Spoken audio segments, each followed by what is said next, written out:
Hello students, once again welcome back to your one and only most trusted Gyanjyoti coaching centre. তো student আলোচনা করব বাঁকুড়া ইউনিভার্সিটির অধীনস্থ তোমাদের থার্ড সেমিস্টারে যাদের মেজর ইংলিশ রয়েছে, তোমাদের সেমিস্টার 3 তে কিন্তু আরো একটা পেপার রয়েছে, সেটা হচ্ছে পেপার নাম্বার 4। এর আগের ভিডিওতে আমি পেপার যে সিলেবাস রয়েছে সেটা নিয়ে কিন্তু বিস্তারিতভাবে আলোচনা করেছিলাম। আজকের ভিডিওতে পেপার যে আলোচনা সেটা কিন্তু আজকের ভিডিওতে করব, ঠিক আছে? দেখো তোমাদের টাইটেল যেটা রয়েছে সেটা হচ্ছে British poetry and drama.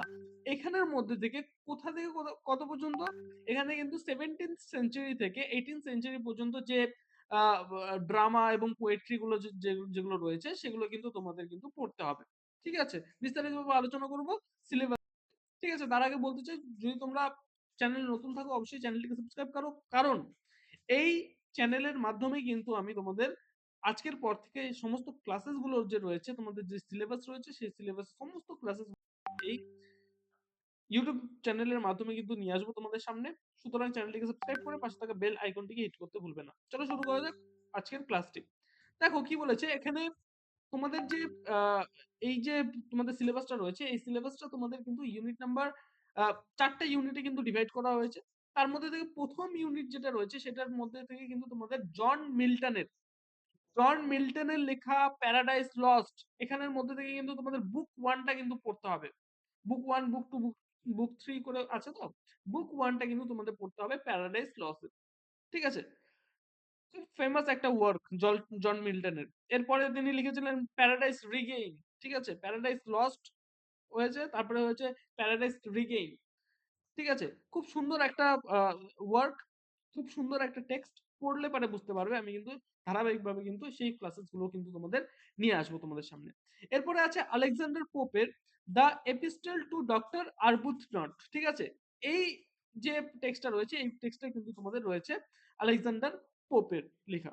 Next তোমাদের ইউনিট নাম্বার 2 এ যেটা আছে সেটা হচ্ছে থমাস অটওয়ের লেখা ভেনিস প্রিজার্ভড, ঠিক আছে? এটা তোমাদের আছে। ইউনিট নাম্বার 3 তে আছে হচ্ছে history of English literature. Again history of English literature from Jacobean age to Restoration period. আচ্ছা, রেস্টোরেশন পিরিয়ড সম্পর্কে একটু বলি। রেস্টোরেশন পিরিয়ড ছিল রেস্টোরেশন অফ চার্লস টু যে ছিল তাকে কিন্তু রিস্টোর করা হয়। ইংল্যান্ডের যে ক্রাউন ছিল সেই ক্রাউনে কিন্তু রেস্টোর করা হয় চার্লস 2 কে, ঠিক আছে? চার্লস সেখান থেকে চলে যায় বা তাকে যখন সেখান থেকে ভাগিয়ে দেওয়া হয়, ঠিক আছে? এরপরে যখন তার ছেলে চার্লস 2 আসে, সেই এজটাকে বলা হয় রেস্টোরেশন পিরিয়ড, ঠিক আছে? সেই রেস্টোরেশন পিরিয়ড পর্যন্ত, জ্যাকোবিয়ান এজ থেকে রেস্টোরেশন পিরিয়ড পর্যন্ত এই যে সময়কালটা, ঠিক আছে, এখানকার যে হিস্ট্রি রয়েছে সেই হিস্ট্রিটা কিন্তু পড়তে হবে, ঠিক আছে?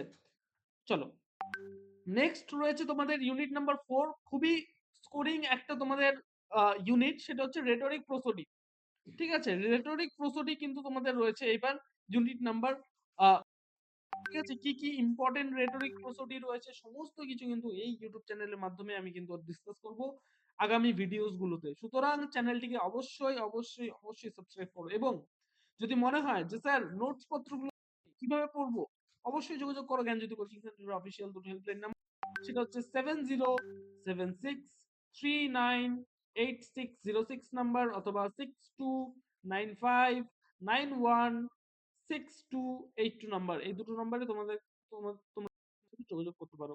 দেখা হচ্ছে একটা নতুন ভিডিওতে নতুন কোনো টপিকের সাথে। Till then, keep learning, keep exploring. Thank you so much.